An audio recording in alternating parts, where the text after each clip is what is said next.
To corriger façon na biso ya komona makambu. Ngai nazo corriger belé. Alléluia. Nazo corriger ebelé. Nga mo nazo sala examen de conscience même na ba relation nanga. Soki nazo mona ke relation o ezo betanga mabaku nazo corriger ango ou bien je me retire pour vika naza na kimia eza façon nanga pia ko s'examiner. Mais so mona ska batu balingi yo lakisa bango pe bolingo ko yina pe ba yina yo te metanisa bango kaka ke esengeli to luka o ezali volontaire nzambe na bomo na biso. To continuer na ba haine ti mukoni, to continuer na ko critiquer ti mukoni, bana to bana ko critiquer. Nani sa sombi bouding bana bana ko critiquer. Nani sa sombi mebe bana bana asala ba faux compte, abana ko finga bato. Nani sa longoli onction na ministère ya mutu oyo critikaka. Mais tant mon moni ke ban nyoso bande ko sala, ozo la ngoli tomba tendo nanga examine toi et puis change. Change. Ngai na roterre nanga ka boui. Et c'est parce que on va recéper donc changer na ngai te parce que nzambe aloba ina ngate ko ma pata lokwa na peso ministère faut banda koloba mes amis na koloba nanga kaka boye évangile fait à la pire fait à la vraiment ndengo zulongo pa Yesu. Alléluia. Ngape naza parfaite te nde na terre abino bo nazora pe par nanga eza makamsu tant saint esprit so pesa inspiration ngamo pe je me découvre aussi naza parfaite te. Alléluia. Naza parfaite te nazo so pe par nanga mais yo muto zaka pona ko mona aka mabe ya batu yo siko ozora tani ya ko s'examiner ozora tani évangile o yo zui.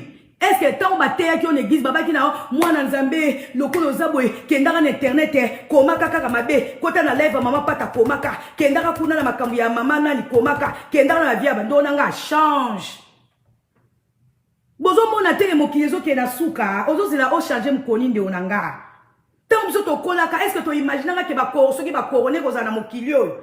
To yo ki susu o andeo a corona ikomi suna ba virus mususu ebimina kati ndo nanga.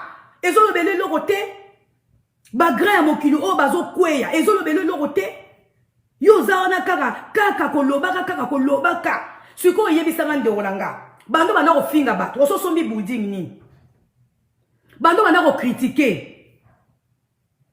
oso zwini tozo zwila ngwe lokote nzamba lobi tozo zwela lokote na makamni so tozo sala. Alléluia. To changer peut-être que ceux qui to changer nde to kozwa siko makam. Alléluia.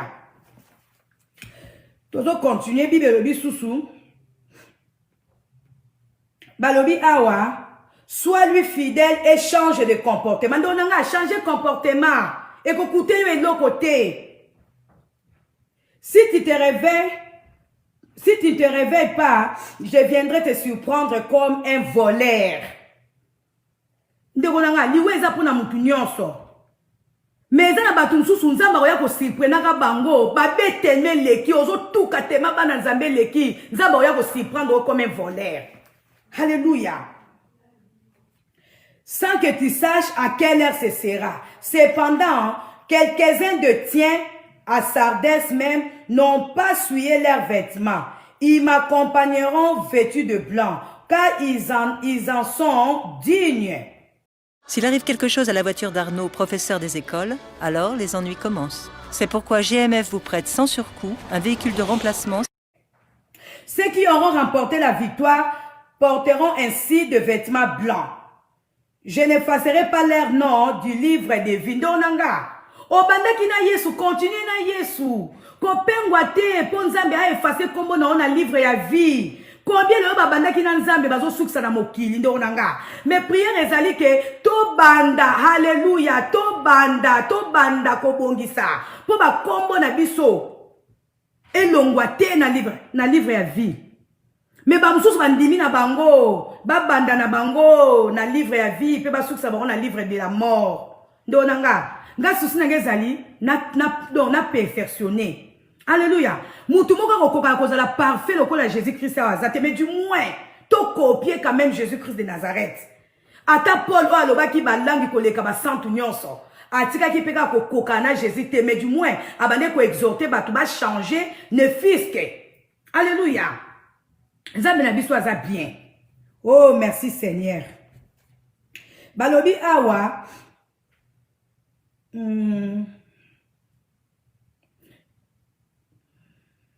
Balobi awa que chacun s'il a des oreilles écoute, bien que bien ce que l'esprit dit aux églises. Et molimo nzambe zoloba.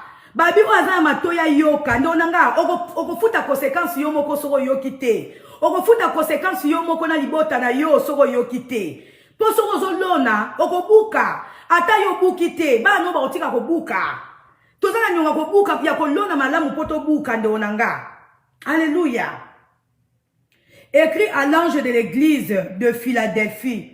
Voici ce que déclare celui qui est saint et véritable. Celui qui a la clé du roi David. Celui qui ouvre et personne ne peut fermer. Qui ferme et personne ne peut ouvrir. Je connais ton activité. Je sais que tu n'as que peu de force. Et pourtant, tu as été fidèle à ma parole. Et tu ne m'as pas renié. Eh bien, j'ai ouvert une porte devant toi que personne ne peut fermer. Voici ce que je ferai des gens de l'assemblée de Satan. Ces menteurs qui se prétendent juifs, mais ne le sont pas. Alléluia. Et là, il y a des gens qui se prétendent que sont juifs. Marre de payer des factures mobiles élevées lorsque tu appelles à l'étranger? Utilise Yola. C'est une application mobile. Et dans la bateau, on se prétendre que bango baza ba chrétien. Et dans la bateau, on se prétendre que bango de bayoka kanzambe, nzamba lobela ka bango balala kambe tout moko na nzambe. Mais nzamba lobi baza ko prétendre alors que za ya solo eteza lokuta. Et alors que za yango tendo onanga. Balobi awa batumi bazo kosa oh Paul. Mikonga na komna ngaka ko s'inspirer na évangile à Paul. Paul a remarqué dans quatre églises, batumi bazali ko prétendre que bangonde baza basakoli na nzambe, bangonde bayebi nzambe, bangonde bayoka ka nzambe koleka biso basa ba musicien. Paul a remarqué qu'il y a un peu awa. Et ça batususu aba koya ko pesa ba bon conseil. Batususu bazo a même ko tout quand même awa. Mais si ko Paul a lobi boza ko prétendre que za ba juif alors que vous n'êtes même pas. Ndonanga, eza diloba wezo bima pona biso nyonso, ngai pe nazo zwa par nanga. Alléluia.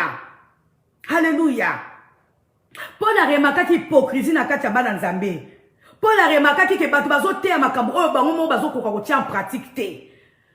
Paul a monaki que batu bazali kaka na mibeko, bakangamaki na mibeko na ba loi. Mais bazali ko pratiquer te oyo ezaki makambo nzambe asengaki biso. Tozo te ya bolingo, mais toza bolingo te. Alléluia. Ngai nazana bolingo. Nazo senga sunzambe abakisela nga bolingo. Po nazo mona kaka koki kaka nanu te. Mwanda mwana nazangi nazo senga nzambe abakisela nga kaka ndona nga. To luka to sepesa nzambe. Oko continuer na comportement oyo wapi ndona nga. Bami yo bata ma pona ko ba n'importe quoi si batu nzamba mona kayo ya nzamba lobi awa. Je sais que tu n'as que peu de force. Et pourtant tu as été fidèle à ma parole. Ndonanga, toza sou fidèle na loba nzambe te, to déformer loba nzambe. To déformer. Mais ça bangi to zonge la liloba, to pratiquer liloba. Tozo kaseke toza ba sant, tozo nzamba sa tika biso kala. Et ça ko la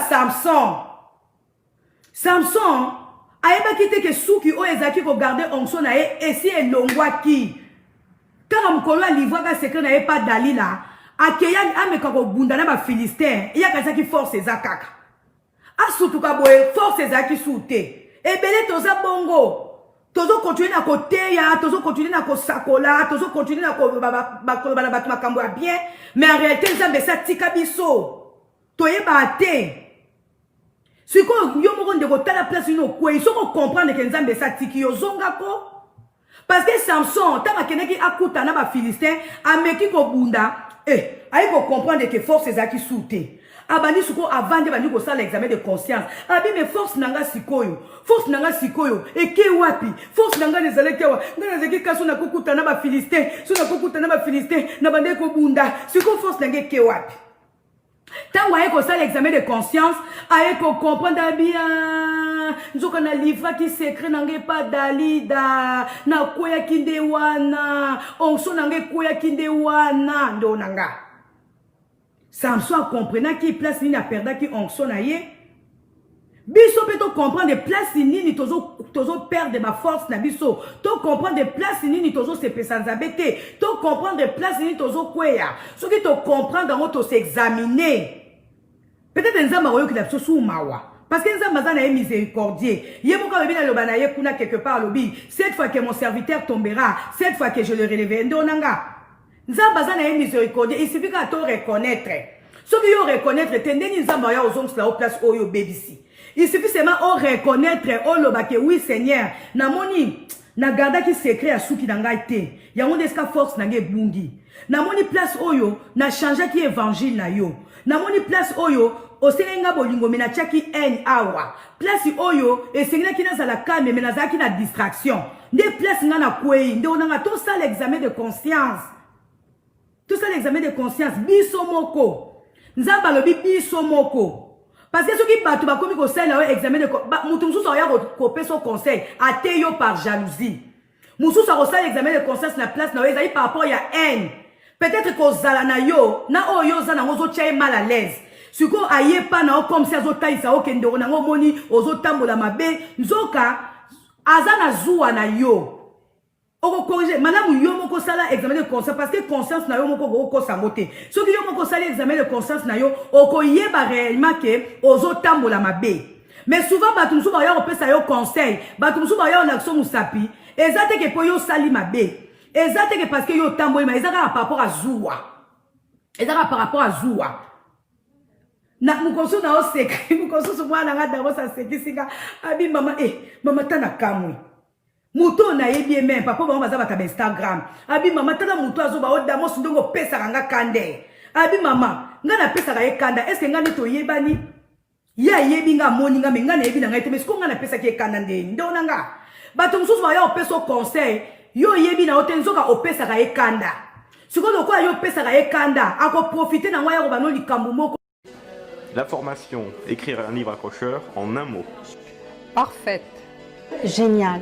C'est-à-dire à corriger yo kanisa osali mabe suko okomituno bi o suko likambo ya zolo balanga boye o sa examen de conscience yo moko comprendre que likambo ya pese yo conseil ozana katite yo comprendre que ezali kanda o yo pesa kaye ezana batu susu bazwa kanda ya batu kaka pamba boye netinga batu susu bazwa kanda na kaka pamba boye oh nzamba za bien ebi ke ndo nazo sala lisumu oyo ndo nanga babi changer toza ba masumu benga meza la pasteur te ndo nanga soki ba bengi ko za pasteur te ko wela ko za pasteur te nga nem sa bino chef anga nzamba bengi nga pesinga ministère soki pe nzamba ba ina ke mampata musano ezali kaka accompagner nangena ya kote ya te ministère nzamba pesinga ezali ya kote ya nzamba pesinga ministère oya pesa ki na Jérémie nazali na appel ya prophète.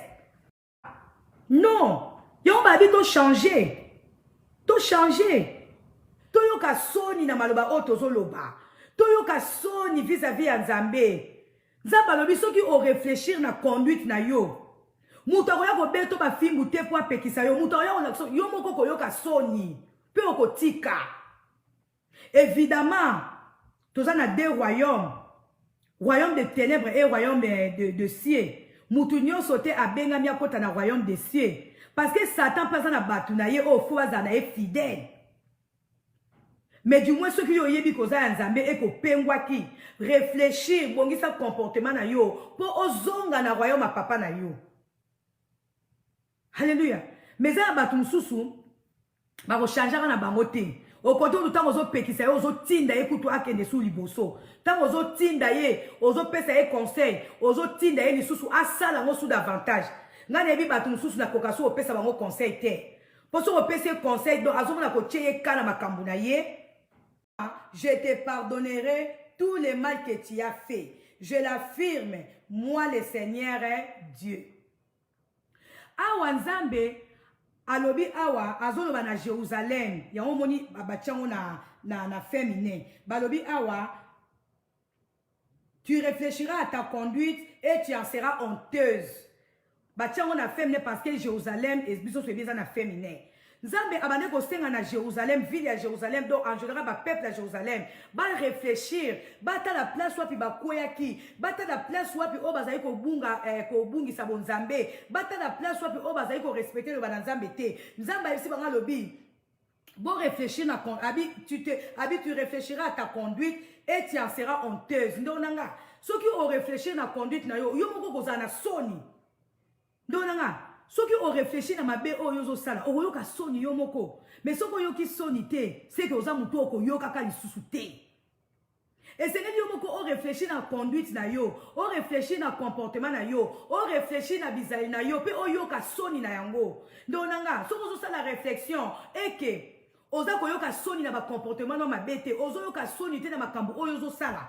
C'est que oko tikalaka jamais ko changer, oko tikalaka jamais ko bongwana. Ah balobi réfléchir pe oko za na soni na yango. Ndonanga toyoka soni na ba comportement mabe o tozo sala. Toyoka soni na maloba o tozo loba.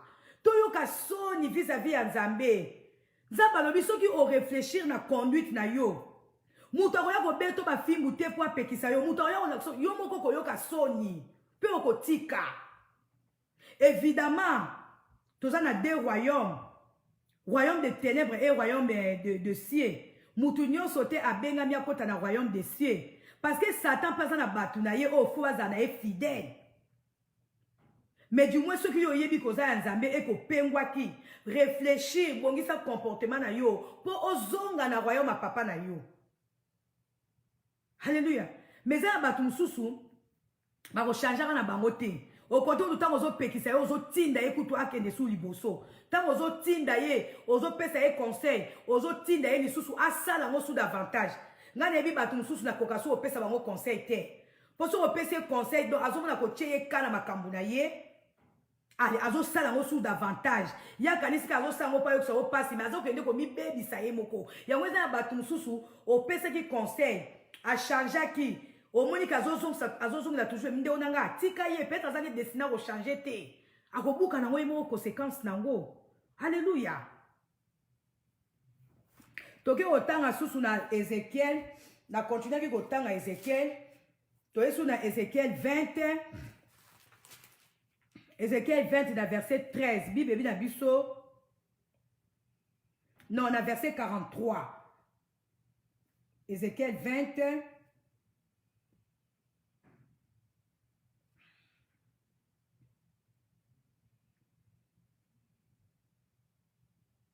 Mais les Israélites se sont révoltés contre moi dans le désert. Ils ont négligé mes règles et méprisé mes lois qui permettent de vivre à ceux qui le pratiquent. Ils ont gravement violé les jours du sabbat. De nouveau, j'envisageais de déverser ma colère sur eux dans le désert, de les détruire. Awanza bazo remarqué que, bana Israël, nakat na désert, ba méprisa ki ba ngesu ko respecter mi be kwa Nzambe te. Tozo mona ngo lelo même nakat n'église. Et belé basala Nzambe o tozali tozo respecter su mi be kwa Nzambe te. Tozo te alisusu makambo o Nzambe ngi to te ya te. Na place to la kisabatu bolingo ya Nzambe, to la kisabatu koma to koyiko luka vie éternelle. To pengui tozo te alisusu lo Nzambe te. Ya wana awa Moïse bande ko babi non. Nzamba zolo ba plutôt alobi na bana Israël abi bo se révolter ndonanga mbala mingi to sala makambo ezali contre na volonté Nzambe ezaka révolte. Mbala mingi to tiaka maloba Nzambe na pratique te ezaka rébellion. Oyebi likambo wana oyo ozosala eza mabe mozo sala ngo kaka ndonanga eza révolte eza rébellion. Nzamba zo sepela te à moins que oyeba te mais soki oyebaki ndonanga ekomi rébellion. Alléluia. Oh, Nzambe na biso aza bien. Toke na Ézéchiel 36, verset 31. Bible si biso. Alors, vous vous souviendrez de votre mauvaise conduite et de vos actions indignes. Vous serez éclairés des fautes et des actes abominables que vous avez commis. Sachez-le bien, ce n'est pas pour égard pour vous que j'agirai, je l'affirme. Moi, le Seigneur Dieu, vous feriez mieux d'avoir vraiment honte de votre conduite, gens d'Israël. Alléluia. Ézéchiel 36, verset. Nde onanga toyo kasoni na makamtozo sala. Makamso sana bezo batu baloba na yo te. Makamso sana bezo bala so yo moko fo yo kasoni na makamtozo sala. Yo mwana Nzambe. Yo soi-disant mosali en Nzambe, yo soi-disant frère en Christ, yo soi-disant sœur en Christ. Balobi awa, alors vous vous souviendrez de votre mauvaise conduite et de vos actions indignes. Donc, tala ba action indigne ni yozo posé. Tala comportement ni yozo na ngobi na miso nzambe. Tala maloba yozo loba. Est-ce que ça digne ya mwana nzambe? Nzambe a recommandé biso na nzambe Ezekiel alobi. Boko se souvenir na ba comportement na bino na ba action na bino o ezali indigne. Na makambo bozo sala soki eza mabe. Balobi tous ces souvenirs na ngwe pito yoka soni ndo nanga yozo ka soni na makambo zo sa te. Tant on peut vandaka. Touti na ba famille. Peut-être papa na maman na o ba kufa, mais papa le ki na o tata mwasi na wazali, ba cousin na ona ba cousine no bazali, ba neve na yo, ba no ba kobenga yo tata mwasi, ba no ba kobenga yo noko, bazali. Ozo ka soni te pona bango. Oza pe na ba koko. Ba bito s'examiner, makambu yo zo sala. Bon, ce que je dis que Nzamba za likolo zo mona yo te, to chana ke Nzamba zo mona yo te. Mais ba papa ya ba camarade ya bana o bazo mona yo. Ba bokilo na yo, famille oyo balela soki pe mobali soki pe mwasi bazo mona yo. Tant yo lekaka na ba propos indignes, tant yo saka bisalela, tant yo saka ba comportement mo mabe. Tant yo lobi eza ba tusu pe baba papa na ngana mama nga bazanga wana oui bien sûr. Tant que ça ozo manquer respect car na famille na yo. Mais ba famille a ba relation ya bana na yo, ba famille a ba relation ya ba bokilo, bazo mona yo. Ozo ka bango sonité. Ba propos indigne oyo zo bimsa na munoko na yo. Biza ya mabe oyo zo sala. Ozo ka mo sonité. Poso webi bo nzamba zo mona ngate mais du moins batu bazo tala yo na mwana na bazo tala yo. Na ba koko na o bazo tala yo. Babi toyoka soni. Na ba comportement na biso mabe. Toyoka soni. Ba propos oyo bibisaka na mundu. Nga na yoka kakele. Na yebisaka bino awa. Nga na yoka kakele. Ako bibisa ba gros mot. Nandimite. Ata devant mobile na nga za mobile na nga. Me azawa na ko témoigner. Na lobata gros mot liboso na ete. Na koka te. Na koni na ngote. Do nanga. Oyoka soni te. Bon, le tout est permis. Mais Bible peut bien dire tout est permis, mais tout n'est pas utile. Donanga. Babi toyoka soni. Na ba propos indigne. Toyoka soni. Na maloba mabe. Toyoka soni. Na ba comportement mabe. Toyoka soni. Ata pona bana na yo oh yo boti. Yoka soni ko mama. Yoka soni papa. Pona respect ya bana na yo. Bana na oba yoka kande ngolo ba gros monde on se comportera ma bende on saka bisalela ndo saka makambo ndo nanga ata pona bana na yo yoka soni bana na oba azapela ba camarades to yoka soni ko bana na oba mona ka yo mama tango finga ka batu yoka soni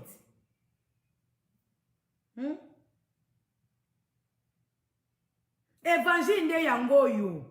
Et c'est parce qu'on va se faire. On va se faire tomber dans la maboko, tomber dans la maboko. Alléluia.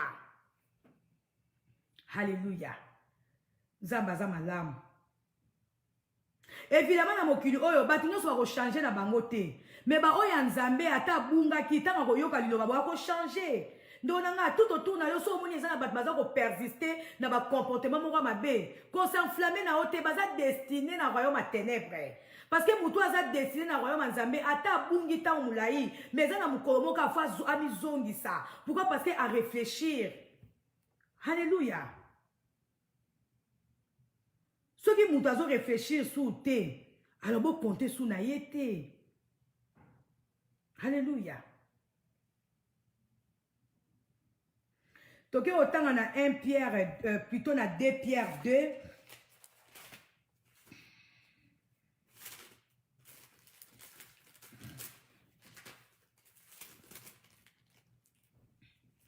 De Pierre 2, verset 1. Non, 2 Pierre 1, verset 12 à 13. Bible biso awa. Voilà pourquoi je vous rappellerai toujours ces choses, bien que vous les connaissez déjà et que vous restiez fermement attachés à la vérité que vous avez reçue. Mais j'estime juste de vous tenir en éveil par mes rappels tant que je suis encore en vie. Pour la banane comme ça va chrétien lobby. Naza ko rappeler bino toujours makambo o boyebi yango déjà ndé tozo te ya boto yebi na biso yango. Même bato ba bungi zela nzambe ba yebi na bango makambo o. Mais pour la lobby aza ko rappeler kaka tant qu'il a en vie. Alinga kaka a rappeler bana nzambe. Alléluia.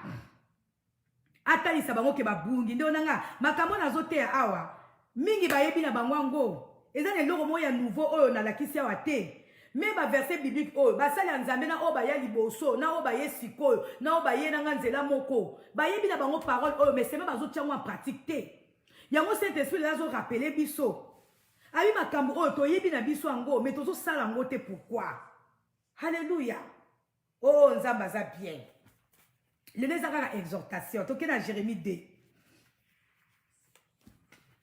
na Jérémie 2 Jérémie 2 oza wapi.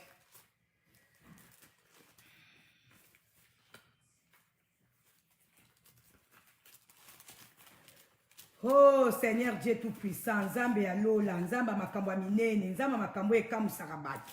Toke na Jérémie 2, na verset 2 tina 3, Jérémie 2, verset 2 tina 3, Bible lobi.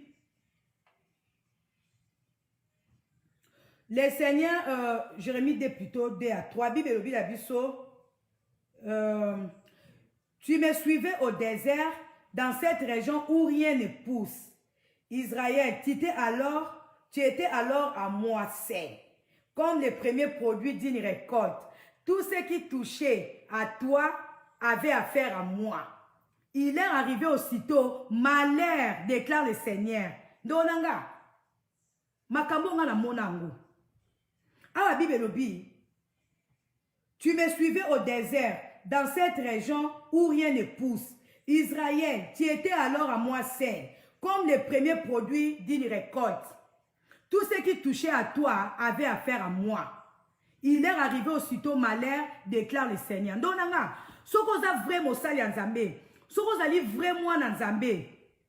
Soki yo oyo, ozalaki na nzambe pe otikali na nzambe. Donanga, mutu ako touché yo, il aura affaire avec Dieu.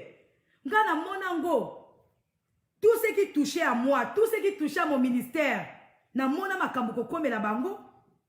Ndenge mo pe nzamba za ko exauter bana nzamba lobi to garder bon nzambe na biso na ye to garder ndonanga yo oza mwana nzambe atoza pasteur te atoza mwana atoza no kaka frère en Christ normal ou bien oza kaka muto yebi no bana nzambe soki bato bazo bundisa yo sans que yo sala bango makambo soki bato bazo tuka yo sans ko sala bango makambo bakoza na problème na nzambe ndeko nanga eza pe ndenge moko na basali ya nzambe o bazo mema ministère ya nzambe ndenge nzamba ina bango batambwisa ngo Bible lobi awa.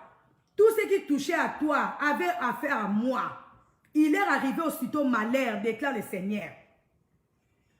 Awa nzambe azotalisa na basali ya nzambe. Soki yo wumeli na kobanga nzambe.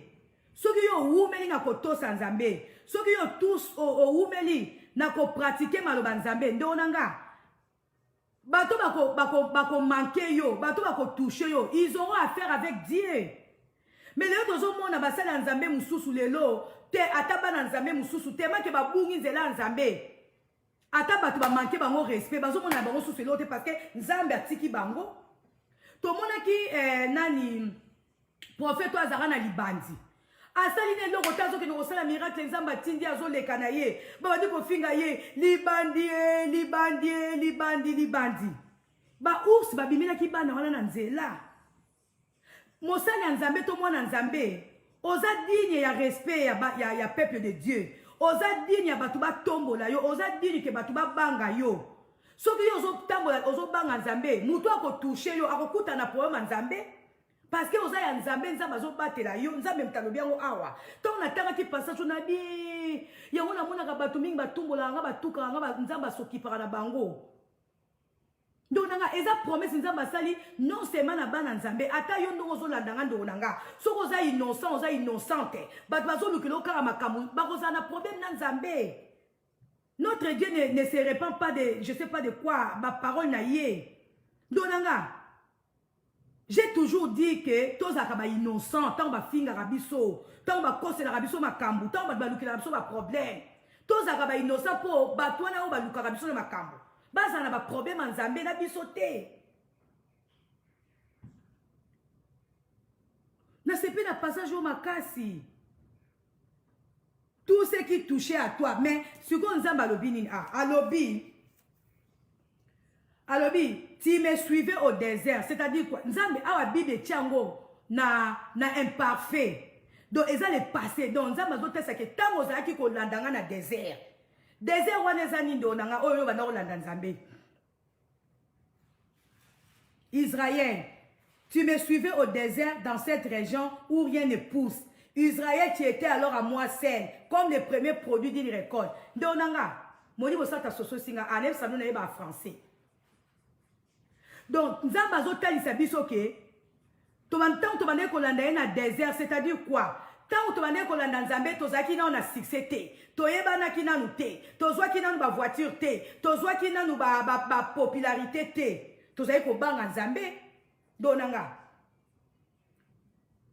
Tant on bande kolanda nzambe, ozaki lokola koba bibelobi, les premiers produits d'une récolte, obi bilanga oyo ba loni sika, omoni so na terrain na yo na no loni te. Siko o loni yango pour la première fois. Omoni ba mbuma oyo ebimaka na bilanga o ba mabele o na ba tie no côté. Ezaka na vitamine makasi. Pourquoi? Parce que nanu ba loni no na kacha mabele wana te. Siko biloko eko bima wana ekoza na vitamine moko ekoza kitoko moko. Pourquoi? Parce que terrain za nanu vide. Donc ba produit oyo eko bima wana ezana ba produit ya sika.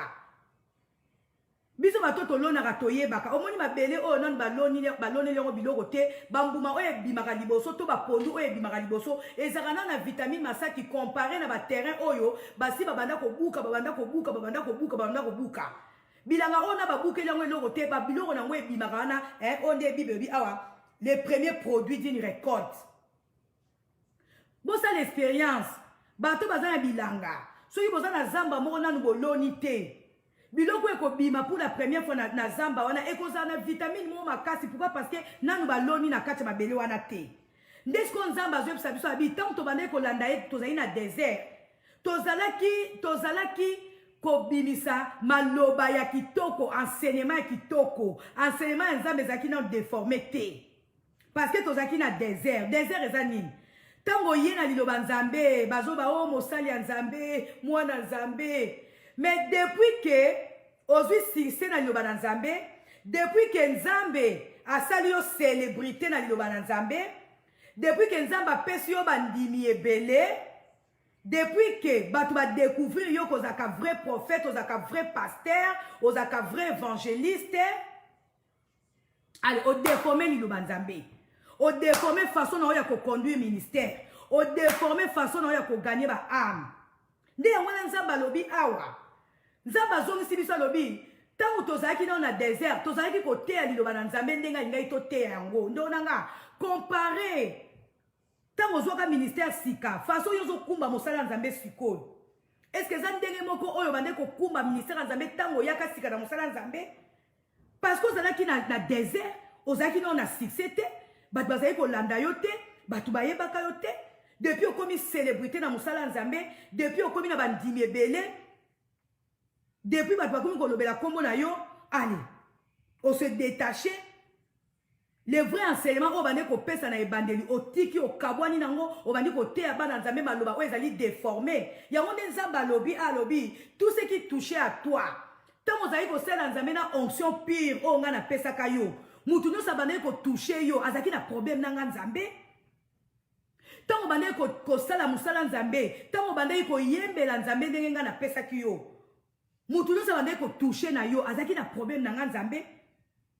Mais sikoyo batu no so bazo toucher yo, baza suna problème na nzambe te parce que ozali susu ko respecter nga nzambe na ote ndenge nazalaki ko tambwisa yo. Alléluia. Tout s'examiner ndonanga. Tala na ministère o nzamba pesa yo.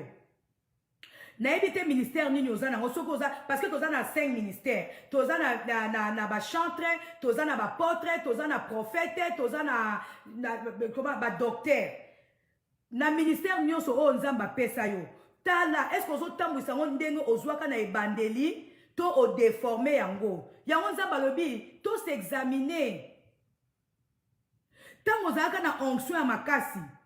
Tango Nzambe abandaki kosalela yo na ebandeli oyaka na musala na ye. Ozalaki na onction tellement que mutu nyonso abandaki ko manquer yo, mutu nyonso abandaki ko laksa musaki. Azalaki na problème en Nzambe. Mais depuis que on déformé musala Nzambe, depuis que on déformé enseignement o Nzamba pesaki yo, o moni te ki ata batu ba fingi yo, bazo kuta na bango na problème te. Ata batu ba toucher yo, bazo kuta bango na problème te parce que Nzambe emoko alobi awa, tout ce qui touchait à toi avait affaire à moi. Lelo basali ya Nzambe, les gens n'ont plus affaire à Dieu parce que biso moto za se comporter mabe, bala Nzambe. Nzambe azo tenir sous coupable te bato bazo manquer bana Nzambe parce que bango moko Nzambe aza sous agréable na bango te. Tout s'examiner. Donanga, soki kaka tomi yebi o tozali, soki to yebi kaka onction o Nzambe pesa biso na ba ministère na biso, nde onanga. Muto akoya ko meka ko tuka musala Nzambe ko kuta na problème. Mais bozo mona te ke lelo mokili yango ndenge ezokende ata bana Nzambe ba manke basali ya Nzambe mususu bazokuta bango na ba problème te. Pourquoi? Parce que Nzambe azoteni ne sur rigueur te parce que amoni ke bana Nzambe bango moko bakomo tambola mabe. Onction wana oyo ezaki kosala ke bana Nzambe bazala na ba problème eza sous te. Botilanga ba j'aime ko, botilanga ba j'aime. Grâce nsango tilanga ba j'aime soko sepe na mateya.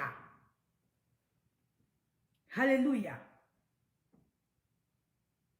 Soki kaka tokozongela kotanga Bible ndenge Nzambe alingi totanga. Parce que mon livre saint passe toujours wana, il n'a pas changé. Ndenge bande ko pesa ba révélation na basali ya Nzambe zo continuer ko pesa. Et c'est que toi ba yo na Nzambe na profondeur nango na Nzambe mon livre saint. Babi to s'examiner. T'as la place nini oh yo kwei. T'as la place nini oh yo bungi nzela. Corriger l'erreur na yo. On soit Nzambe za ngoka wane zo zela yo zongela Nzambe. Ngai mukona otika Nzambe boko remarquer. Mukona otika Nzambe boko remarquer. Parce que ça se voit là ni que muto atiki Nzambe, muto azasu na Nzambe te. Au contraire, ngai nazo luka na ngai zo makuna na sei ngana na sei na Nzambe te. Nzamba yebise nga makambo ebele nazo mona na nde nazo te abona na teite. Nana teite nazo luka nazo luka Nzambe kokisa ngai nana kokite. Paul alobaki azui ma révélation extraordinaire. A délivré batou, a pesi ba prophétie.